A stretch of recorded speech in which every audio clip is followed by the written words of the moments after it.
ஓம் நம சிவாய. ஓம் நம சிவாய. என் அன்பு குழந்தையே, உன்னை அடுத்தவரிடம் ஒப்பிட்டு தரம் தாழ்த்தி கொள்ளாதே. உனக்கென்று உள்ள திறமை மற்றவர்களுக்கு இருக்காது. என்றும் நீ நீயாகவே இரு. தன்னம்பிக்கையுடன் தளராமல் முன்னேறு. நான் இருக்க பயமே, இதுதான் முடிவு, இதுதான் விதி என்று கூற மானிடன் யார்? அனைத்தையும் மாற்ற என்னால் முடியும் என்பதை மறந்து போகாதே. நீ எதற்காக அழுது கொண்டு இருக்கின்றாய்? அழுகின்ற அளவிற்கு எதுவும் நடக்கவில்லை.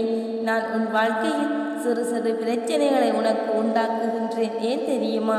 என் மேல் எனக்கு நம்பிக்கையை அதிகப்படுத்துவதற்காகத்தான். நீ அதற்காக கலங்க வேண்டாம். எந்த பிரச்சனை வந்தாலும் அதை தீர்ப்பதற்கு நான் உனக்கு வழி சொல்வேன். நீ என்னுடன் இருக்கும் வரை உனக்கு எந்த தொந்தரவும் வராமல் நான் பாதுகாப்பேன். உனக்கு நல்ல எதிர்காலம் இருக்கின்றது. முடிந்து போன விடயங்களை நினைத்து கொண்டு இருக்காமல் அடுத்து என்ன செய்யலாம் என்று யோசி. நீ நம்பிக்கையுடன் செய்யும் ஒவ்வொரு வேலையும் வெற்றி பெறும். உனக்கு துணையாக நான் இருக்கின்றேன்.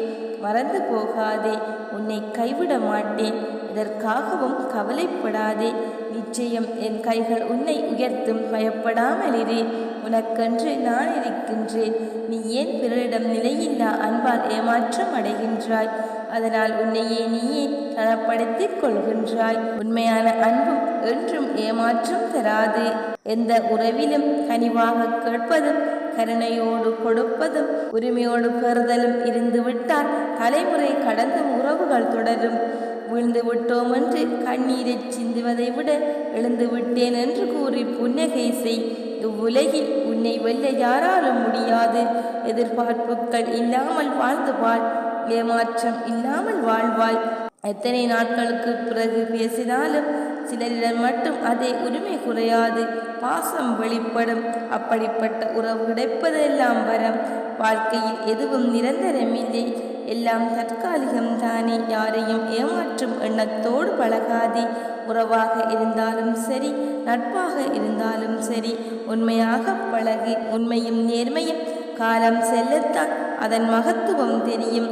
வானம் இடிந்து மேலே விழுந்தாலும் உன் நிலையில் நீ உறுதியாக இரு. தாங்கும் சக்தியாக நான் இருக்கின்றேன். உன் முன்னும் பின்னும் பாதுகாவனாக உனக்கு என்றும் என்றென்றும் நான் இருக்கின்றேன். அன்பு குழந்தையே, உனக்கு என்ன தேவையோ தேவையான நேரத்தில் கிடைக்கும். அதுவரை பொறுமையாக இரு. நீ கடந்து வந்த கடினமான பாதை காணாமல் போகும். இனி ஒளிமயமான வாழ்க்கையை வாழப்போகின்றாய். உள்ளத்தில் என்னை அமர வைத்து விடு. காட்சி கொடுத்து விடு. என்றும் ஆலயம் ஆலயமாக சென்று புலம்புவது ஏன்? உன்னுடைய ஆசைகள் கனவால் போகாது. அதை பல மடங்காக நிறைவேற்றப் போகின்றேன். இனித்தான் உனக்கான வளமான வாழ்க்கையை வாழப்போகின்றாய். மகிழ்ச்சியாக இரு. உனக்கு மிக மிக விரைவில் நல்ல அதிர்ஷ்டம் கிடைக்கப் போகின்றது. உன்னுடன் நான் இருக்கின்றேன்.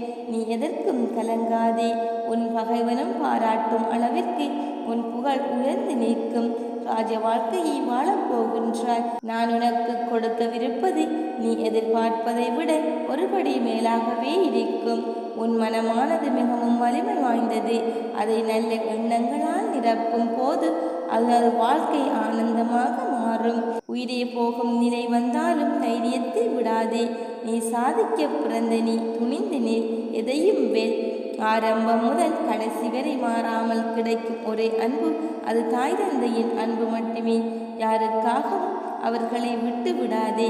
ஏதோ ஒன்றின் மீது வைக்கப்பட்ட உரிமையான நம்பிக்கை உடைக்கப்படும் போதுதான் இனி எதுவும் தேவையில்லை என்ற நிலைக்கு வந்து விடுகின்றது மனிதனின் மனம். எப்போதும் நிராகரிப்புகள் தான் நம்மை உயர்ந்த இடத்துக்கு அழைத்துச் செல்லும். எனவே யார் உன்னை வெறுத்து ஒதுக்கினாலும் கவலை கொள்ள வேண்டாம். உங்களை தூக்கிவிட நான் இருக்கின்றேன் என்பதை ஒருபோதும் மறந்து போகாதே. அவரவர் நிலையில் அவரவர் சரியே. பிரச்சனை முற்றுகின்றது என்றால் உன் பல நாள் சோகத்திற்கு முடிவு வரப்போகின்றது என்று அர்த்தம்.